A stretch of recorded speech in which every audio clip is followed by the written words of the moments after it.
So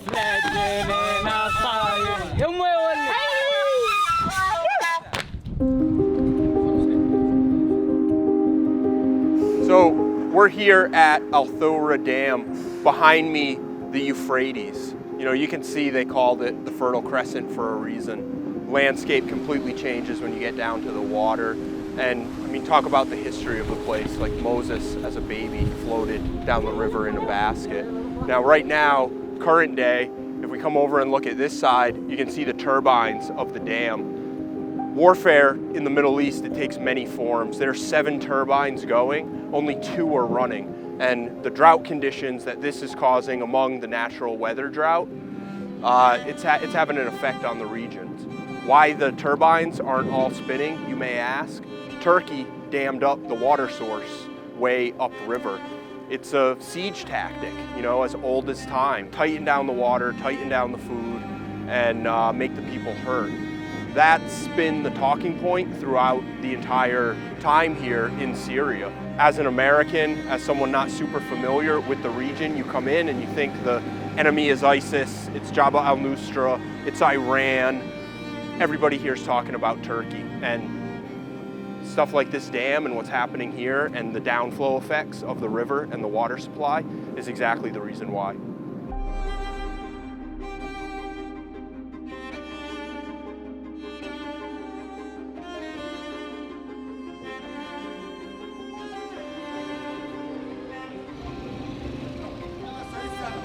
We just arrived in Kobani. It's a northern city in Syria, right on the border with Turkey. The wall that separates Turkey and Syria is just a couple hundred yards that way. We could see the Turkish flag in the background. When we got here, we started walking towards the wall to try to capture imagery of it, and our guide said, no, no, no, and called us back, and we scooted up some. And he said it's not safe. He said it's too open. So currently they're worried about Turkish incursion. Turkey's threatening it, the Assad regime is threatening it. But what we're looking at right here is a relic from the battle against ISIS. This was a neighborhood where ISIS stored tanks and heavy artillery that they captured in Mosul with the hope of taking greater Kobani. And it was with the Kurdish forces, the YPJ and the YPG, backed by coalition air support, that they effectively routed ISIS from this city. In the long campaign against ISIS, it was a seminal battle because that was really the first point where a local ground force with coalition partners really stopped them in their tracks. So we're here looking at the battle space where the monster that was ISIS raging across the Middle East was effectively stopped for the first time. And it would be a few years before they were stopped in the region from a military perspective, but it showed here, Kobani showed that it was very possible.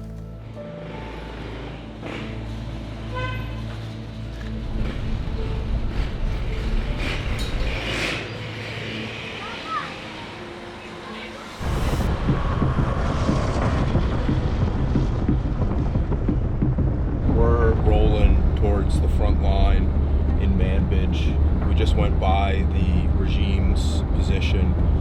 Earlier we passed the old American base. As soon as the military pulled out, Russia moved in. You can see clear as day the Russian flag over the base. We have about an hour ahead of us to get to where the fighting is suspected to happen if Erdogan does decide to invade the region. What's interesting is as you're driving through here, you can see it, it's all ag land, but everywhere there are piles of dirt dug up by the road, by the buildings. And when I talked to the commander in the area, I asked him if I could see his positions, and he said, you won't see my positions. They're all underground. And then he said, Turkey can send all their air, and they're still not going to get us. Turkey's the second largest army in NATO, and they don't have illusions of beating them back, but they've really dug in to resist here in this region, and everyone I've spoke to is committed.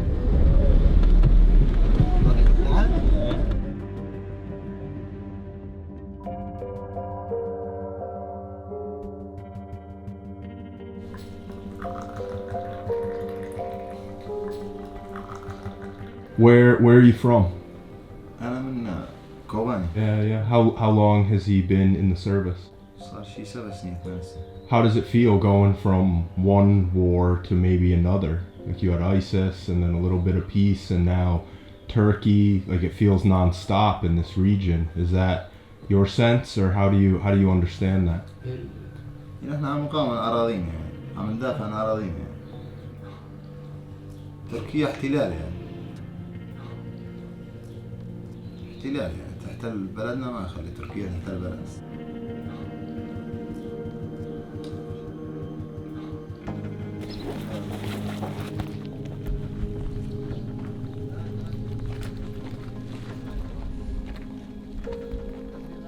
How long have you been out here? صار لي تقريبا 2.5 سنين. Why do you think Turkey wants your region so bad? حابة تيجي تحتل المنطقة هنا، صارت منطقة آمنة، ما فيها قتل دا يصير، ما فيها نهب، ما فيها شيء. هناك يعني بفوضى عندهم، وما ذلك هي تريد تيجي تحتل المنطقة. الاحتلال يعني مشان تسوي فوضى في سوريا يعني.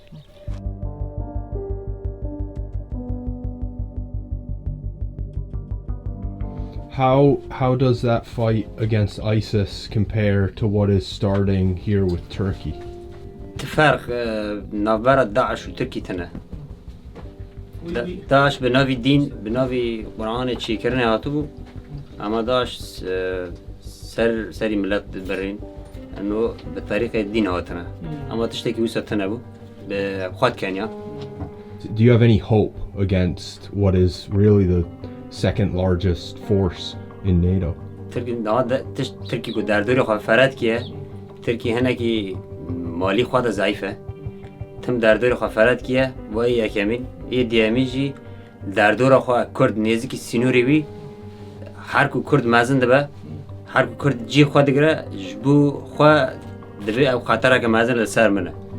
او یرو 40 سال بکردارا شهر دکیه جبو حقی وان ندکی، اما کو کرد دم یک سر نیکی خواه بسکنه، خواه جی خواه بگره، خطر یک سر ویه، چه خطر کرد حق خواد غازه.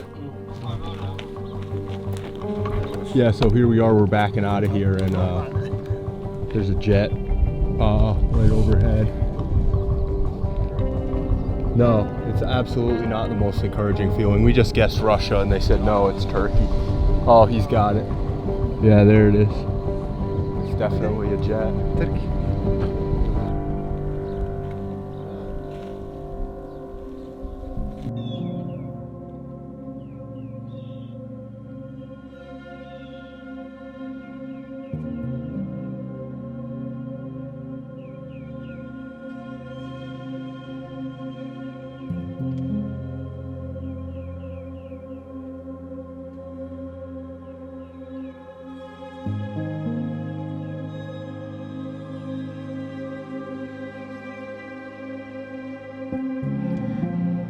It's sunrise here at the cemetery for martyrs in Kobani. You could think of this like the Arlington National Cemetery for the region. All the graves are lined out in perfect rows. Many of these soldiers died in the battle against ISIS. Later today, they're gonna bury a soldier. I think a lot of people looked at this region or followed this region a few years ago when ISIS was rampaging across the region. But the truth is, for these people, that battle just rolled into a fight against Turkey and its proxy forces.